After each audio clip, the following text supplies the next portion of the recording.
السلام علیکم بچوں، آج کا ہمارا کلاس ہے S S T class 7th۔ Topic ہے growing up as boys and girls. بچوں، آپ کو پتہ ہے جب بچے پیدا ہوتے ہیں یا وہ لڑکا ہو سکتا ہے یا لڑکی ہو سکتی ہے، ان دو ہی اس میں چانسز ہوتے ہیں، اور اس سے ایک بچے کی پہچان ہو جاتی ہے، ایک آئیڈینٹی ہو جاتی ہے۔ اب ہمارے سماج میں، سوسائٹی میں جب ہم دیکھتے ہیں، ہماری سوسائٹی جو سماج ہے یہ ہمیں سکھاتی ہے، اس سے ہمیں سیکھ ملتی ہے کہ سوسائٹی کا جو بیہیویئر ہوتا ہے، سوسائٹی یا سماج اس کو کیسے دیکھتے ہیں اور کیسے ایکسیپٹ کرتے ہیں۔ یعنی لڑکے کے لیے کیا الگ سوچ رکھتے ہیں، لڑکیوں کے لیے الگ سوچ رکھتے ہیں۔ تو ایسا ہماری سوسائٹی میں ہے کہ لڑکے یہ کر سکتے ہیں، لڑکیاں وہ کر سکتی ہیں، لڑکیاں یہ نہیں کر سکتی ہیں، لڑکے وہ کر سکتے ہیں۔ ایسی سوچ ہے سماج میں، سوسائٹی میں، اور دیکھی بھی جا رہی ہے، اور یہ ایکسیپٹیبل بھی ہے، یہ چل رہا ہے۔ تو بچے کیا ہے، جب وہ گرو کرتے ہیں، اب we often grow up thinking that these things are exactly the same everywhere، لیکن یہ ایک ہی سوسائٹی میں نہیں ہے۔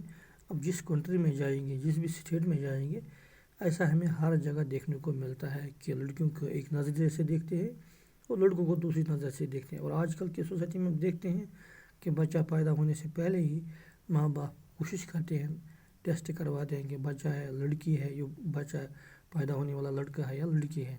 ایسا بھی کیا جاتا ہے کہ لڑکوں کو زیادہ ایکسیپٹ کیا جا رہا ہے، لڑکیوں کو بالکل کم ایکسیپٹ کیا جا رہا ہے۔ یہ بھی سوسائٹی میں دیکھا جا رہا ہے کہ سب چاہتے ہیں کہ بھئی لڑکا ہی ہو۔ تو لیکن دنیا میں ابھی بھی ایسے پیرنٹس ہیں جو یہ چاہتے ہیں کہ ہمیں لڑکی ہی ایکسیپٹ کرتے ہیں، لڑکیوں کو ہی کوشش کرتے ہیں کہ ان میں ابھی بھی یہ بھید بھاؤ نہیں ہے۔ یعنی وہ بھی ایسے بھی لوگ اس وقت دنیا میں ہیں، یا بہت سارے لوگ ایسے ہیں جو لڑکوں اور لڑکیوں کے ایک ہی طریقے سے ٹریٹ کرتے ہیں، برابر کی عزت دونوں کو دیتے ہیں۔ ایسا نہیں ہے، لیکن ہاں کچھ سوسائٹی ہے، کچھ لوگ ہیں جہاں لڑکیوں کو بہت بری نظر سے دیکھا جا رہا ہے۔ تو اس کوسچن کا آنسر ہمیں اس چیپٹر میں ہم دیکھتے ہیں کہ آگے پڑھیں گے کہ اس چیپٹر میں ہمیں وہ آنسر مل سکتا ہے اس بارے میں۔ اور اس بارے میں ہم دیکھیں گے کہ رول جو ہوتا ہے، یعنی لڑکیوں کو کیا رول اسائن کیا جاتا ہے، لڑکوں کو کون سا رول اسائن کیا جاتا ہے۔ یعنی we will look at how the different roles assigned to boys and girls prepare them for their future roles as men and women۔ یعنی ایسے بھی کام دیکھے جا رہے ہیں سوسائٹی میں کہ یہ دیکھا جا رہا ہے اور بھی کہا بھی جا رہا ہے یہ کام لڑکوں کا ہے، وہ کام لڑکیوں کا ہے، لڑکیاں یہ کام نہیں کر سکتے ہیں۔ تو فیوچر میں جو رولز ہوتے ہیں مین اینڈ وومن کے، یہ بھی سوسائٹی میں الگ کیا جا رہا ہے کہ لڑکی یہ کر سکتی ہے، لڑکی وہ کر سکتی ہے، لڑکا یہ کر سکتا ہے، یہ لڑکوں کے کام ہے، یہ لڑکیوں کے کام ہے۔ ایسا بھی سوسائٹی میں دیکھا گیا ہے۔ تو موسٹ سوسائٹی جو ہے اس میں ویلیو آف مین جو ہے اینڈ وومن یہ ڈفرینٹلی ہے۔ یعنی مردوں کی الگ عزت کی جاتی ہے، عورتوں کی الگ عزت کی جاتی ہے، ڈفرینٹ ہے بالکل، الگ الگ طریقے سے، الگ الگ نظریے سے دیکھا جا رہا ہے عورتوں کو، مردوں کو۔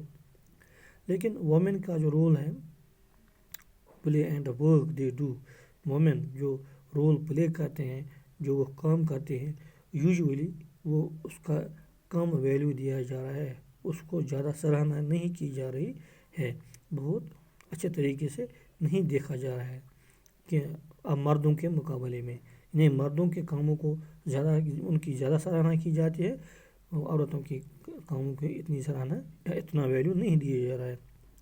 مین جو رول پلے کرتے ہیں، جو بھی وہ کام کرتے ہیں، ان کو زیادہ عزت دی جا رہی ہے عورتوں کے مقابلے میں۔ اور اس چیپٹر میں یہ بھی ایگزامائن کریں گے کہ ان ایکویلٹیز، یعنی مردوں اور عورتوں کے درمیان جو تفرق ہے، جو ڈفرینس ہے، یہ ان ایکوالٹی جو ہے، یعنی سماجی برابری جو نہیں ہے نہ، تو وہ بھی اس میں ہم ایگزامائن کریں گے، دیکھیں گے کہ women's emerge in the area of work, کس کس ورک میں وومن جو ہے ایمرج ہو گئی ہیں، یعنی کس کس کام میں وہ عورتوں کا بہت بڑا رول رہا ہے، کہ ایسے کون سے ایسے کام ہیں جس میں عورتوں نے اپنا نام کمایا ہے، اپنا آئیڈینٹی، اپنی پہچان بنائی ہے۔ تو اس کا آگے جو ہے گروئنگ اپ ان سموا ان دا 1920۔ समोआ एक आइलैंड्स है. ये समोआ जो है ये आइलैंड पार्ट्स और part of large group of small islands. यानी समोअन आइलैंड जो है ये बड़े एक आइलैंड का एक पार्ट है. बड़े large group of small islands जो है southern part of Pacific ocean जो पैसिफिक ओशन है उसके साउथ में साउदर्न पार्ट में ये समोआ आइलैंड्स का एक ग्रुप है. इन 20s यानी 1920s एक रिसर्च के मुताबिक, एक रिपोर्ट के मुताबिक समोअन सोसाइटी जो है तो वहाँ बच्चे जो है इनको स्कूल जाना नहीं होता है. यानी इनको स्कूल भेजते ही नहीं है, इनको स्कूल में रजिस्टर करते ही नहीं है. यानी बच्चों की पढ़ाई मतलब होती ही नहीं है, क्योंकि दे लर्न मैनी थिंग्स. उनने बहुत चीज़ें सीखी हुई है. क्या सीखा? उन बच्चों ने how to care of children और do household work from old children. यानी इन्होंने ये काम सीखा है कि बच्चे जब पैदा होते हैं, ये जब 2-3 साल के ये बड़े हो जाते हैं तो चलने फिरने के तैयार, चलने फिरने के लिए तैयार जब हो जाते हैं, फिर क्या है और इनके जो नए बच्चे पैदा होते हैं छोटे छोटे बच्चों को संभालते हैं. ये बड़े बच्चे जो है वो छोटे बच्चों को संभालते हैं. कशर पे बड़ बच्चे गसान पन्न लॉकटन बायन तो लॉकटन बेन तिमन रचान, तिहद केयर कर तो बे घरस मज काम करान. तो यम जन बड़ बच्चे गसान तम लॉकटन बच्चन रचान. अमे अलावा क्या बे काम करान, करान fishing. Fishing was a very important activity on the islands. आइलैंडों में क्या होता है वहाँ फिशिंग जो होती है वो इम्पॉर्टेंट एक्टिविटी होती है आइलैंड्स में. तो जो जवान लोग जो होते हैं therefore learn to undertake long fishing expeditions. ये जो जवान लोग होते हैं वो दूर दूर तक जाते हैं और फिशिंग करते हैं, मछलियाँ पकड़ते हैं. और but they learn these things at different points in their childhood. लेकिन ये जो जवान लड़के होते हैं इन्होंने अपने बचपन में ही ये सीखा होता है अपने बड़ों के साथ साथ चलते हुए कि हाउ यानी फिशिंग एक्सपीडिशन जो है मछलियों का पकड़ना वगैरह ये सब काम उन्होंने बचपन में ही अपने बड़ों के साथ सीखा होता है. इस जैसे ही बेबी जो होते हैं, बच्चे जो होते हैं वो वॉक करते हैं, चलने लगते हैं, चलने फिरने लगते हैं.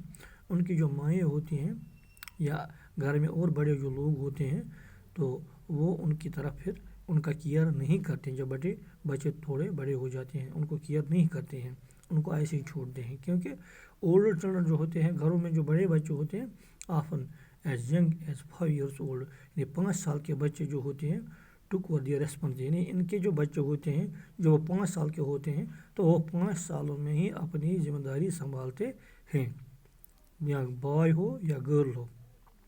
तो उनका यही काम होता है कि वो उनके भी छोटे बच्चे जो होते हैं वो उनको संभालते हैं, ये तिमन रचान, तिमन केयर करान. लेकिन वक्त के साथ साथ जब ये बच्चे 9 साल के होते हैं तो ये ज्वाइन करते हैं older boys in learning outdoor jobs. जब ये बच्चे 9 साल के होते हैं फिर ये उन बच्चों के साथ ज्वाइन करते हैं जो उनसे 9 साल के जो बच्चे होते हैं उनसे जो बड़े बच्चे होते हैं. तो वो बाहर घर से बाहर भी काम करते हैं. इन्हें घर के बाहर जो जॉब होता है, जो काम होता है उन्होंने सीखा होता है. तो वो फिर जब ये बच्चे 9 साल के होते हैं इनको अपने साथ बाहर लेके जाते हैं. उसको क्या कहते हैं? Outdoor jobs. यानी घर के बाहर के काम इनको सिखाते हैं. यानी 9 साल के बच्चों को जो 15 साल का बच्चा होता है वो अपने साथ बाहर घर के बाहर ले जाता है. तो घर के बाहर जो काम होते हैं आउटडोर जॉब्स उनको सिखाते हैं. वो क्या काम होते हैं? एक होता है फिशिंग यानी मछलियों को पकड़ना, और दूसरा होता है प्लांटिंग कोकोनट्स. तो कोकोनट जो होता है उनको प्लांट करना, ये काम उनको घर के बाहर सिखाते हैं. ये 9 साल के बाद ये बच्चे घर से बाहर निकलते हैं और बाहर का काम करते हैं. और ये काम जो है continue looking after small children और do aids for adults till they were youth. यानी जब तक ये टीन एज में आते हैं, यानी 13-14 ये पढ़ा हुआ है हमने, जब 13 की एज में आते हैं तब तक ये अपने छोटे भाइयों को बहनों को संभालते हैं, उनका केयर करते हैं. आफ्टर द एज ऑफ 14 जब ये 14 साल के होते हैं, गर्ल जो होते हैं वो भी गर्ल जो 14 साल की होती है, लड़कियां जो 14 साल की होती हैं वो भी फिशिंग ट्रिप्स के लिए जाते हैं और प्लांटेशन भी करते हैं. और ये भी सीखते हैं कि बास्केट्स कैसे बनाते हैं. आपने देखा होगा बच्चों, ये बास्केट जो होते हैं यम तो वन कान बास्केट बनाना तिन कोरन हेचन तुम कित बनोयम. तो बे गो कुकिंग थी रन कर वगर तो स्पेशल कुकिंग हेचन घरों में कित रनिव करो कैसे वो बनाते हैं डिशेस वगैरह. तो تو بوائز جو ہوتے ہیں supported to do most of the work while girls helped with the preparations. تو ان کے کاموں میں لڑکے بھی ان کی مدد کرتے رہتے ہیں. اس کے آگے کل انشاءاللہ پڑھیں گے. اللہ حافظ.